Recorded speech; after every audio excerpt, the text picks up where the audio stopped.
5 ka-suspected COVID-19 patients ang namatay sulod lang sa 24 oras sa Cagayan de Oro City, mga kapuso.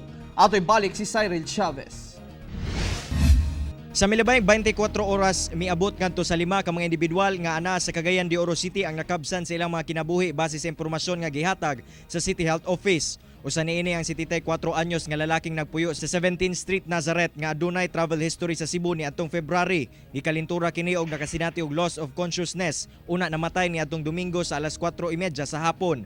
Namatay sab ang 71 anyos nga gikan gawa sa Cagayan de Oro. Adunay community acquired pneumonia apan negatibo sa COVID-19 rapid diagnostic test. Usa sab ang 62 anyos nga lalaking taga Barangay Makasandig nga dunay kalintura sulod sa 3 ka bulan. Usa ka semana kining naglisod sa paghinga apan negatibo sab ang resulta sa COVID-19 rapid diagnostic test niini. Lakip sab ang 68 anyos nga lalaking taga Barangay Tablon, dead on arrival kini sa ospital niadtong Domingo sa alas 7:20 tungod sa sudden cardiac arrest.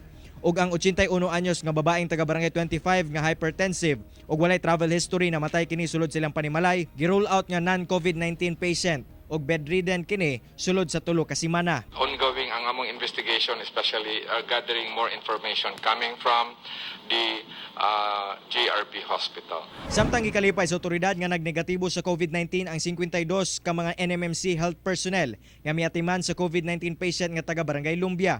Gipailawom sa mandatory quarantine ug swab testing ang mga individual tungod kay giila silang dunay moderate risk of exposure. Hinoon stable ang ilang kahimtang o ginapaabot na lang nga mahuman sila sa ilahang quarantine. Kauban si James Yap sa kamera. Ako si Cyril Chavez para sa One Mindanao.